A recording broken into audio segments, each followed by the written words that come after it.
Hello, I'm Dazot500, and today I'm going to be ranking every single prime ministerial resignation. But first, I know someone's going to say, well, technically, every prime minister resigned. And to that, yes, technically they all did, but no, I'm not counting every single one. What I'm counting here is someone willingly cut the term of their prime ministership short. And with that, there's only 10. Number 10, William Lyon Mackenzie King. William Lyon Mackenzie King's resignation in 1926 was more of a, well, I kind of have to do this, because he only held on to power despite losing the election of 1925 because of the help of the Progressive Party, which wouldn't be progressive at all if it existed today.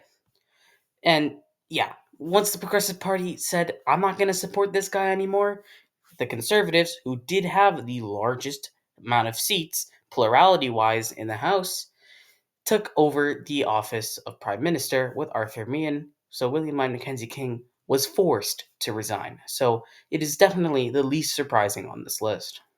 Number 9, Sir John Abbott, the least surprising of the voluntary resignations. He was instated after the death of Sir John McDonald in 1891, although he didn't want the office of Prime Minister to go to him. In fact, he wanted it to go to his eventual successor, Sir John Thomson, although they ended up going with Abbott because Thomson was a Catholic. Yes, he did get the nomination the year later, but anyways. Sir John Abbott was in terrible health by 1892 in his first year in office, and a mixture of him not wanting to be there and him being in horrible, horrible health, he decided to resign after just a year in office and died the next year. And speaking of our first Prime Minister, he is eighth on this list. Sir John A. Macdonald resigned in 1873 following the coming to light of the Pacific Railroad scandal, in which John A. Macdonald paid off conservative governments in order for them to vote for Macdonald in the 1872 election, in which he won.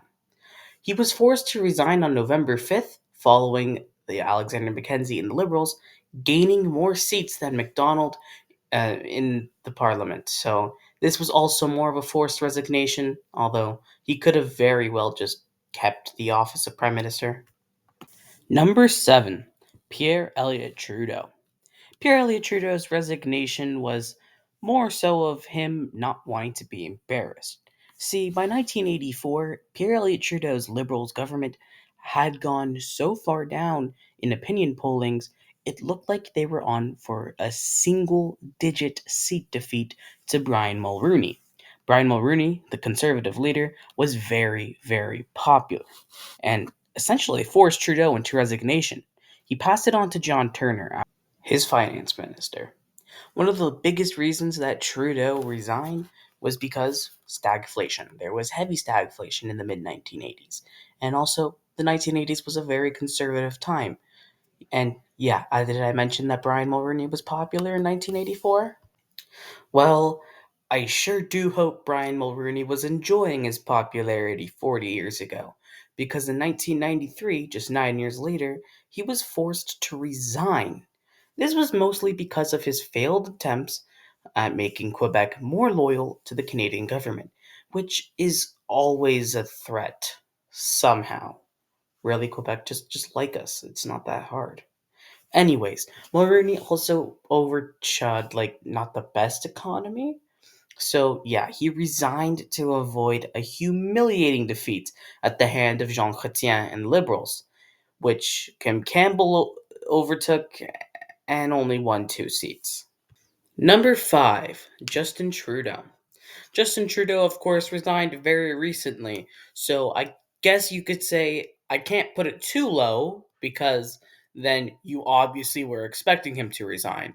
And I can't put it too high because then I was obviously not expecting him to resign.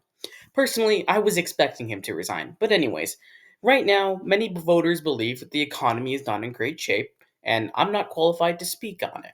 The housing doesn't, it's not good right now, and it's mostly Trudeau's fault. So that's why I believed Trudeau would resign eventually. And, well, he did. So, to avoid controversy, I put this number 5. Number 4, Jean Chretien. Jean Chretien was the second most recent prime minister to resign, and technically, since Trudeau didn't resign yet, you could make an argument that he is the most recent. Anyways, Jean Chretien had a massive, well, maybe not massive, but he did have a majority in parliament. So, why would the leader of the majority, which most voters thought was a good prime minister, well, why would he resign? Simply, it was because of behind the doors, his finance minister, it's always the finance minister, Paul Martin, was criticizing him and believed that he should be the leader and thus prime minister. So Jean Chrétien couldn't bear it anymore, and Paul Martin was instated in 2003. Hey, I've heard about these guys before. Surely I'll know number three, right?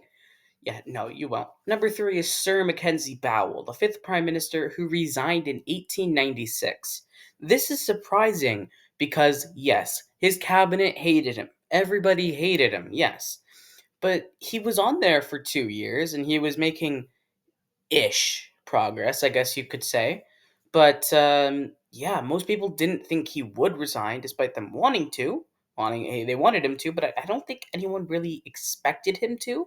Most people thought he was too narcissistic to give up the prime ministership, but he did.